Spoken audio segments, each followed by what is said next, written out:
So now we will discuss about the blood glucose homeostasis. Blood glucose homeostasis আলোচনা করার আগে আমরা ফিগারটা দেখি। যখন আমাদের বডিতে ফাস্টিং অবস্থা থাকে, ফাস্টিং অবস্থায় আমাদের ব্লাড গ্লুকোজ থেকে 4 থেকে 5.4 মিলিমোল পার লিটার, এবং এটাকে যদি আমরা 18 দিয়ে গুণ করি তাহলে আমরা সেটাকে মিলিগ্রাম পার ডেসিলিটারে পাবো। আচ্ছা, যখন হাইপোগ্লাইসেমিয়া হয় তখন এই লিভারে যে আগে থেকে যে গ্লুকোজ স্টোর করে রাখা ছিল সেটা ভেঙে গ্লুকোজ তৈরি হবে। লিভারে গ্লুকোনিওজেনেসিস হবে, সেখান থেকে গ্লুকোজ তৈরি হবে।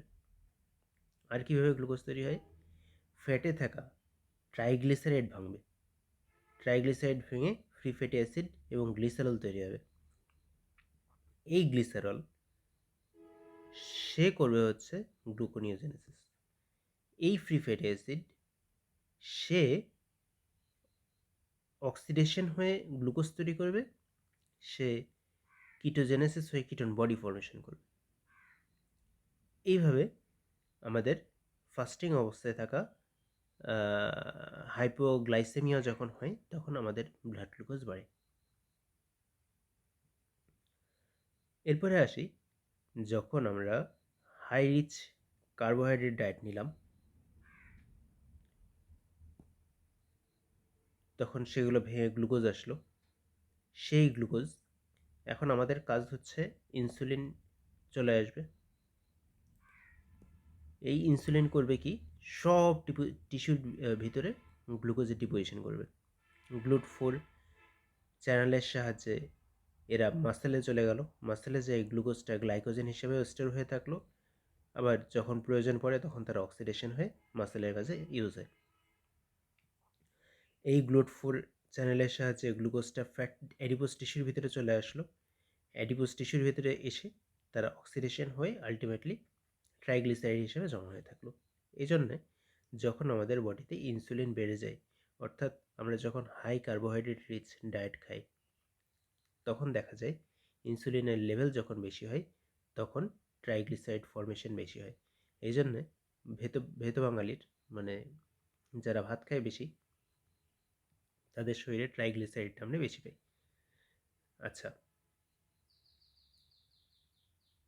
এরপরে কি হলো, এই গ্লুকোজটা চলে গেল লিভারে, এবং লিভারে যেয়ে তারা গ্লাইকোজেন হিসেবে স্টোর থাকলো। তার মানে ইনসুলিনের কাজ গ্লাইকোজেন সিনথেসিস, এবং ইনসুলিন ইনহিবিট করে গ্লাইকোজেনোলাইসিসকে। এই গ্লুকোজ তারা ল্যাকটেট পাইরুভেট হিসেবেও স্টোর হয়ে থাকে, এবং যখন আমাদের শরীরে গ্লুকোজ থাকে না হাইপোগ্লাইসেমিক স্টেটে, এই ল্যাকটেট পাইরুভেট ভেঙে তারা গ্লুকোজ তৈরি করে। যখন আমাদের শরীরে ইনসুলিনের অভাব হয়, ইনসুলিনের একটা কাজ হচ্ছে তারা প্রোটিন সিনথেসিস করে রাখে, অ্যামিনো অ্যাসিডে ট্রান্সপোর্ট করে। তো যখন আমাদের শরীরে ইনসুলিন থাকে না, অথবা ইনসুলিন আসে কিন্তু কাজ করতে পারে না, তখন কি হয়, আমাদের শরীরে প্রোটিনগুলো ভেঙে ভেঙে অ্যামিনো অ্যাসিড তৈরি হয়। এই অ্যামিনো অ্যাসিডগুলো পরে আলটিমেটলি তারা গ্লুকোনিওজেনেসিস করে, গ্লুকোজে কনভার্ট হয়। তো আমি যেটা বলতে চাচ্ছি যে দীর্ঘদিন ধরে কোনো পেশেন্টের ডায়াবেটিস মেলাইটাস থাকলে বা ডায়াবেটিস ইনসিপিটাস থাকলে তাদের শরীরে তার ইনসুলিন নাই, তো তাদের শরীরে বারবার প্রোটিওলাইসিস হতে থাকে, এবং তাদের প্রোটিওলাইসিস হতে হতে মাসেল ব্রেকডাউন হতে হতে দেখা যায় যে মাসেল মাসগুলো অনেক কমে যায়, অনেক শর্ট হয়ে যায়, অনেক ডিক্রিজ করে যায়। ঠিক আছে, এটাই হচ্ছে মেজর ব্লাড গ্লুকোজ হোমিওস্টেসিসের এক্সপ্লেনেশন। এখন আমরা চলে আসি যে ফিগারের এখানে কি লেখা আছে। আচ্ছা, আমি যেটা প্রথমে বলে দিলাম যে প্লাস মানেই এটা indicates stimulation by insulin, minus মানে indicates suppression by insulin. In response to a rise in blood glucose after meal, insulin is released, suppress the gluconeogenesis. এই যে যখন বললাম যে যখন আমরা ইনসুলিন শরীর আমাদের বডিতে চলে আসলো, তখন কি করলো, তারা গ্লুকোনিওজেনেসিসকে ইনহিবিট করলো। and promoting glycogen synthesis and storage. Insulin promotes the peripheral uptake of glucose, particularly in skeletal muscle, and encourages the storage as muscle glycogen. It also promotes protein synthesis and lipogenesis and suppress the lipolysis. এই যে oxidation করে ultimately তাদের triglyceride তৈরি করে রেখে দিল এবং ফ্যাটের যে ব্রেকডাউন তারা সেটাকে প্রিভেন্ট করে। Insulin, the release of intermediate metabolites including amino acid, glutamine and alanine, 3 carbon intermediates in oxidation, lactate, pyruvate and free fatty acids is controlled by insulin. In the absence of insulin during fasting, these processes are reserved and favor gluconeogenesis from the liver from glycogen, glycerol, amino acid and other three carbon precursors. মানে যখন আমাদের শরীরে insulin থাকে না, যেরকম fasting অবস্থায় এই ইয়েগুলো হয় না, যেরকম গ্লুকোজ থেকে গ্লাইকোজেন স্টোর হয়ে থাকা, গ্লুকোজ থেকে পরবর্তীতে গ্লুকোনিওজেনেসিস হওয়া বা গ্লুকোজ অ্যাডিপোজ টিস্যুতে ডিপোজিশন হয়ে থাকা, এই ধরনের প্রসেসগুলো হয় না। মানে এইগুলো GLUT4 বন্ধ হয়ে যায়, লিভারে গ্লুকোজের আপটেক বন্ধ হয়ে যায়, ঠিক আছে। এবং তখন উল্টা কাজ হয়, তখন গ্লুকোনিওজেনেসিস হয় in the liver from the glycogen, glycerol, amino acid and other 3 carbon precursors. আচ্ছা, এখন আমরা দেখি বইয়ে কী লেখা আছে। আচ্ছা, বই লেখা পড়ার আগে আমরা অল্প কিছু জিনিস দেখে আসি যে গ্লুকোজের হোমিওস্টেসিস হচ্ছে কীভাবে। আমাদের ব্রেইন যখন ফাস্টিং অবস্থায় থাকে, মানে আমরা যখন ফাস্টিং অবস্থায় থাকি আর কি, তখন ব্রেইনের, আমরা কি জানি ব্রেইনের মেইন ফুয়েল হচ্ছে গ্লুকোজ।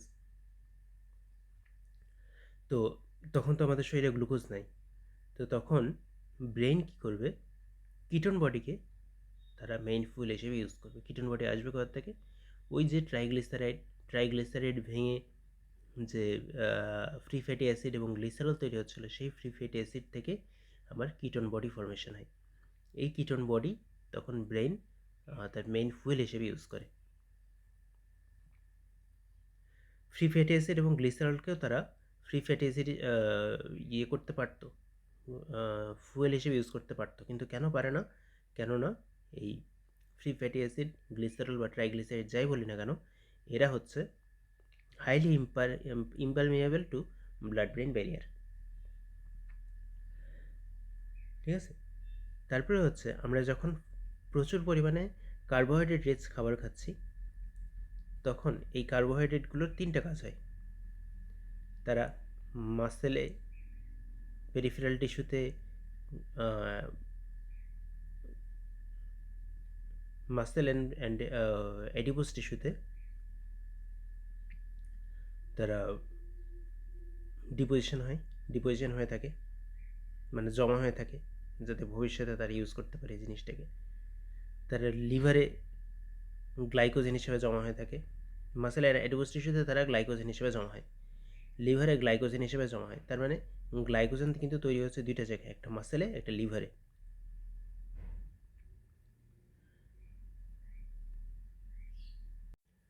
আর একটা কী হয়, আর একটা হচ্ছে সাপ্রেশন হয় গ্লুকোনিওজেনেসিস।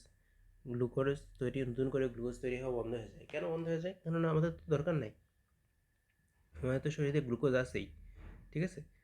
তো আমাদের শরীরে যখন এইভাবে ব্লাড গ্লুকোজ বাড়ে, আমরা জানি যে ব্লাড গ্লুকোজ বাড়লে আমাদের যে ওরাল কার্বোহাইড্রেট ইনটেকের পরে আমাদের শরীর থেকে, আমাদের ইন্টেস্টাইনাল এল সেল এবং কে সেল থেকে GLP-1 এবং GIP রিলিজ হয়।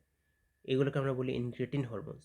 এই ইনক্রেটিন হরমোনগুলো করে কি, এই GLP-1 করে কি, এরা আলফা সেল গুলো থেকে আসা গ্লুকাগনের কাজটাকে ইনহিবিট করে দেয়, যার কারণে আমাদের প্লাজমা গ্লুকোজ কমে যায়।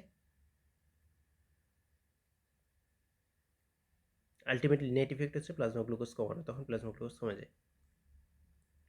আমরা যে টোটাল কার্বোহাইড্রেট খাই, সেই টোটাল কার্বোহাইড্রেটের 1/4 বা 1/3 এটা লিভারে চলে যায়, লিভারে যে গ্লাইকোজেন হিসেবে জমা হয়ে থাকে।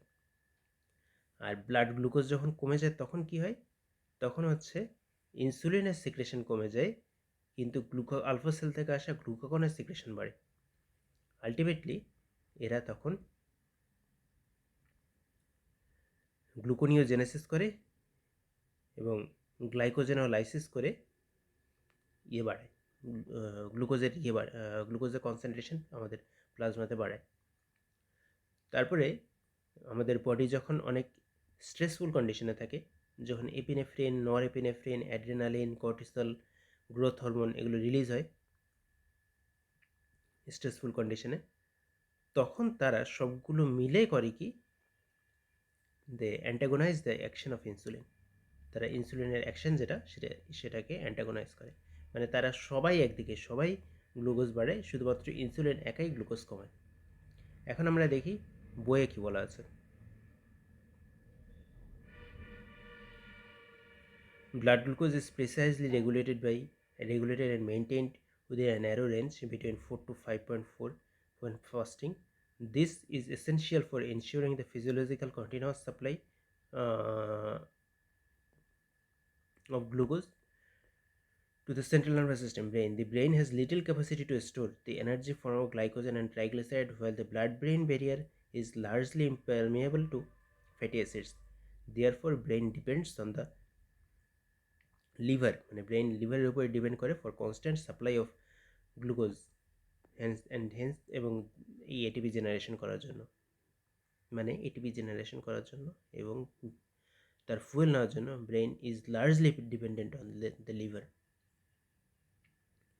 Glucose homeostasis is achieved through the coordinated actions in multiple organs, but mainly reflects the balance between the entry of glucose and circulation from the liver, supplemented by the intestinal absorption of glucose after meals. The uptake of glucose by peripheral tissue, particularly skeletal muscle and brain,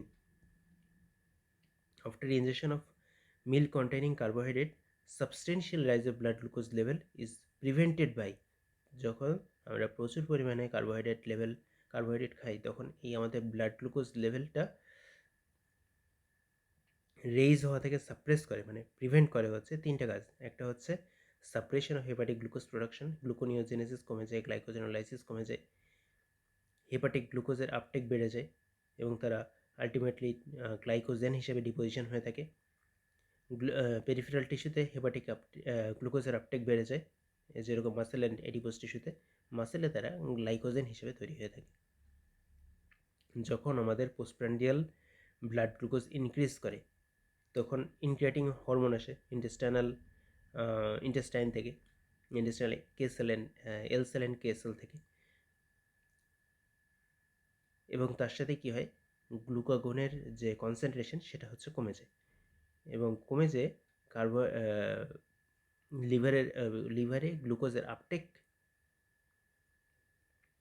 বেড়ে যাচ্ছে এবং বেড়ে যায় 1/3 এবং 1/4 এই আমাদের carbohydrate ডায়েটের দ্বারা কার্বোহাইড্রেট ডায়েট থেকে যে আমরা গ্লুকোজগুলো পাই সেটা হচ্ছে লিভারে চলে যায়। When intestinal absorption of glucose decline between the meals, blood glucose levels are maintained with increased glucose output. যখন আমাদের ইনসুলিন লেভেল কমে যায় তখন গ্লুকোনিওজেনেসিস এবং গ্লাইকোজেনোলাইসিস হয়, সেখান থেকে আমরা গ্লুকোজের production pi, supply pi. This is a consequence of falling of portal when insulin concentration are rising glucose level. The main substrate of gluconeogenesis are glycerol and amino acid. Glycerol এবং amino acid থেকে the main substrate of gluconeogenesis. এটা একটা পরীক্ষার জন্য important জিনিস যে what are the main substrate of gluconeogenesis.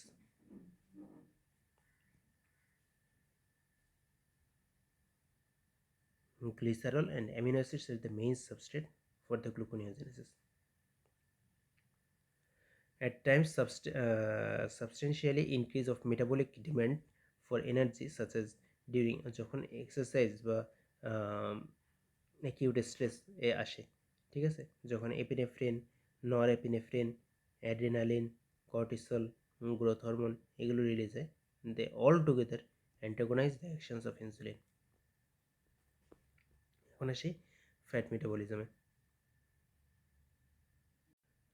আগে আমরা সামারি করে নিই যে সামারিতে বইতে সামারি হিসেবে কী বলা আছে। লিভার অ্যান্ড অ্যাডিপোস টিস্যু এরা হচ্ছে ট্রাইগ্লিসারাইড সিনথেসিস করে রাখে from the free fatty acid and glycerol থেকে। যখন ইনসুলিন বেশি বেশি সার্কুলেশনে চলে আসে তখন ট্রাইগ্লিসারাইড যেটা সেটা হচ্ছে সিনথেসিস অ্যান্ড স্টোরেজ বেশি বেশি হয়। ইন কন্ট্রাস্ট যখন আমাদের বডিতে ইনসুলিন কম থাকে তখন লাইপোলাইসিস মানে ফ্যাটের ব্রেকডাউন হয়ে ফ্রি ফ্যাটি অ্যাসিড এবং গ্লিসারল তৈরি হয় এবং এই ফ্রি ফ্যাটি অ্যাসিড থেকে কিটোন বডি ফর্মেশন হয় এবং এই গ্লিসারল আলটিমেটলি তারা গ্লুকোনিওজেনেসিসে হেল্প করে। তো আমরা তো মাত্র পড়ে আসলাম যে গ্লুকোনিওজেনেসিসের মেইন সাবস্ট্রেট হচ্ছে glycerol and amino acid. Free fatty acid থেকে যে কিটোন বডি তৈরি হয় এই কিটোন বডি অল্টারনেট ফুয়েলের ব্রেইনের অল্টারনেট ফুয়েল হিসেবে কাজ করে যখন ব্লাড গ্লুকোজ কম থাকে। কিটোন বডির দুইটা কাজ হতে পারে। কিটোন বডির ফেট হচ্ছে দুইটা, একটা রিডাকশন হয় তারা 3-হাইড্রক্সিবিউটারেট তৈরি করে, আর একটা ডিকার্বক্সিলেশন হয় তারা অ্যাসিটন তৈরি করে রাখে। Ketone body is also known as ketone body. এখন আমরা বইতে চলে আসি।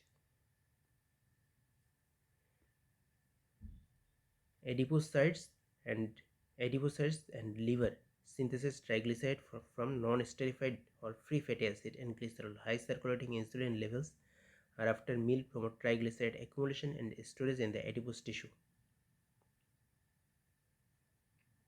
In contrast, in the fasting state, low level of insulin permits lipolysis. Insulin level permits lipolysis and release of circulation free fatty acid circulation release, which can be oxidized by many tissues. এবং তারা free fatty acid oxidation করে কিন্তু সেখানে তারা কাজে লাগাতে পারে energy, সেখান থেকে এটিপি তৈরি করতে পারে। The partial oxidation of liver provides substrate, glycerol and energy to drive gluconeogenesis, but also ketones, এই acetone which can be reduced 3-hydroxybutyrate and decarboxyl, মানে যেটা বললাম যে অ্যাসিটনের দুইটা fat which can be reduced into 3-hydroxybutyrate or decarboxylated into acetone, which are generated by hepatocyte mitochondria. Ketones are also known as ketone bodies, are organic acids that can be oxidized and utilized as an alternative metabolic fuel for the brain, which when glucose is not available, যেরকম fasting and illness অবস্থায়। Thus when insulin levels are fall তখন lipolysis বেড়ে যায় and delivery of free fatty acid to the liver results in production of ketones, এবং এই কিটোনকেই আমরা হচ্ছে brain use করে আর কি। However, the rate at which ketone can be utilized in the peripheral tissue is capped. মানে এটা জানা যায় না আর কি যে কিটোন কী পরিমাণে পেরিফেরাল টিস্যুতে ইউজ হয়। Blood ketone concentration therefore rise hyperketonemia when the rate of production of liver exceeds their removal, মানে যখন কিটোন বডি ফর্মেশন বেশি বেশি হয় এবং কিটোন বডির এক্সক্রেশন কমে যায় তখন আলটিমেটলি কিটোন বডি শরীরে বেড়ে যায়, সেটাই বলছে। তো এখান থেকে এতটুকুই আমরা আজকে ব্লাড গ্লুকোজ হোমিওস্টেসিস নিয়ে আলোচনা করলাম। নেক্সট ক্লাসে অন্য কিছু পড়ব। Thank you.